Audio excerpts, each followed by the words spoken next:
Hey everyone, welcome to Mind Unboxed, the channel where we dive deep into the most painful, bizarre, and ultimately hopeful secrets of the human brain, body, and resilience.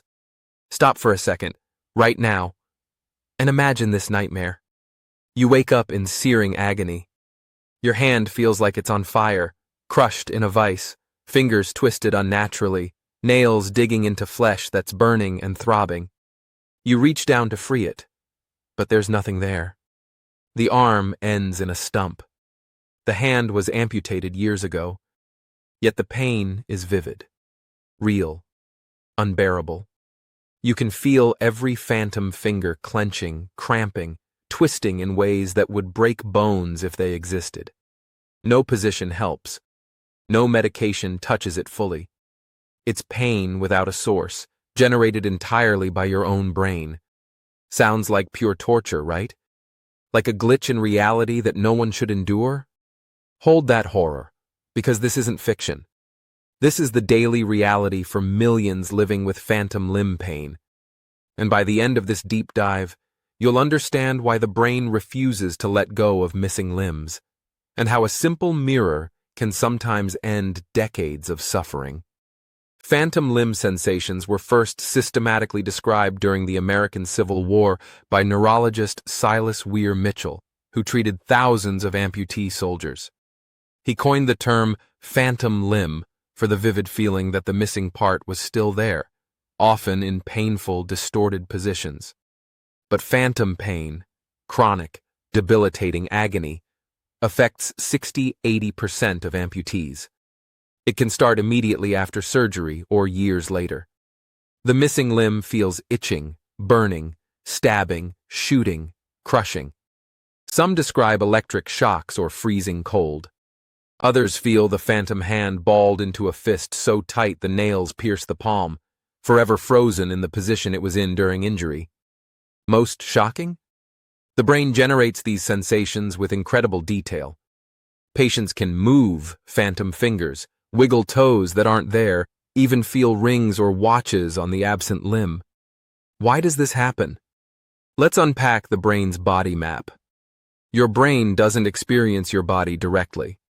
It maintains an internal model, a neural representation called the somatosensory homunculus. This famous little man map in the parietal lobe shows body parts distorted by sensitivity. Huge hands, lips, tongue, tiny torso and legs. Adjacent areas represent neighboring body parts, hand next to arm next to face. When a limb is amputated, peripheral nerves are cut, but the brain's map remains. Initially, the deferented zone, the cortical area that once received signals from the missing hand, goes silent. But the brain is plastic. Neuroplasticity allows rewiring. Neighboring regions invade the unused territory. Face neurons sprout into hand area, arm into hand. This cortical reorganization correlates strongly with phantom pain intensity.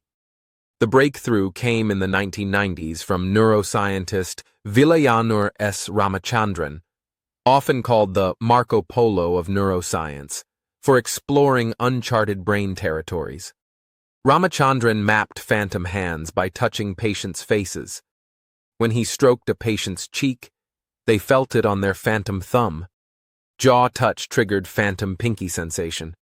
The face map had invaded the hand map, proving massive reorganization in weeks, not years. But the real game changer? Ramachandran realized this maladaptive plasticity could be reversed with multisensory trickery. Enter the mirror box, a brilliantly simple invention. The patient places their intact hand into one side of a box with a mirror down the middle. The stump goes into the other side, hidden. Looking into the mirror, they see the reflection of the good hand superimposed where the phantom should be. Now, the magic. Move the intact hand. Open and close fingers. Stretch. Clench and relax. Visually, it appears the phantom is moving freely. The brain receives congruent visual feedback matching proprioceptive commands. For patients whose phantom felt paralyzed or clenched painfully for years, seeing it unclench and move normally can eliminate pain in minutes. One patient who hadn't opened his phantom fist in a decade watched the mirror reflection open and felt his phantom fingers extend for the first time.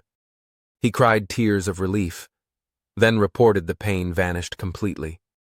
Ramachandran called it the first successful amputation of a phantom limb. Why does it work?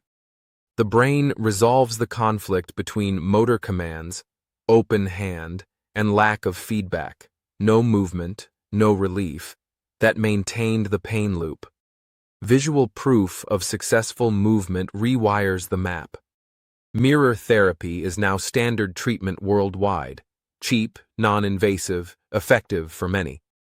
But not all phantoms respond.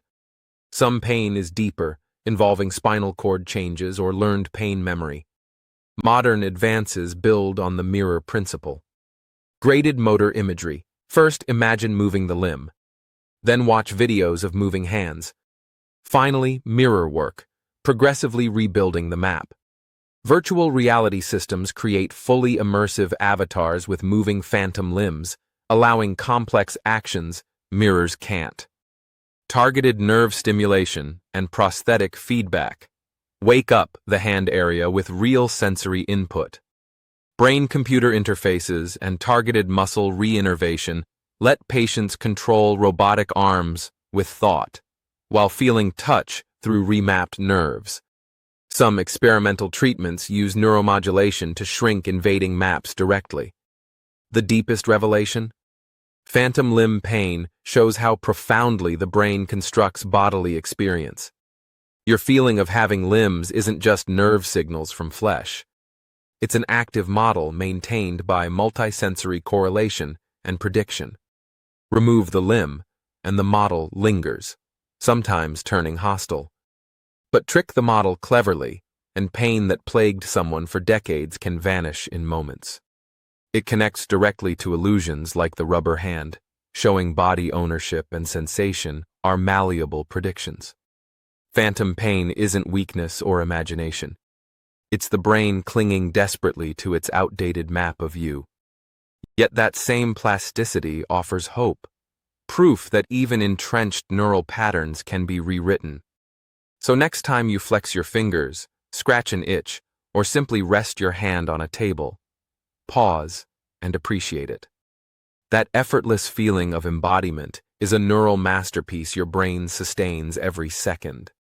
And for those suffering phantom torment, science is proving the brain can learn to let go.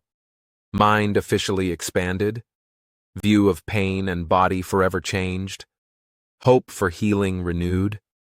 If this deep dive touched you, educated you, or gave you chills thinking about the brain's stubborn grip on missing parts, share everything in the comments.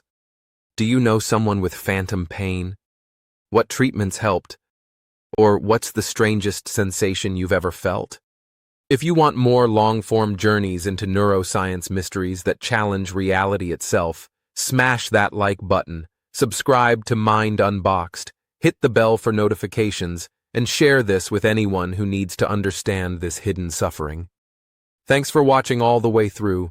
Now go move your limbs freely, and feel grateful for every painless second. See you in the next deep dive.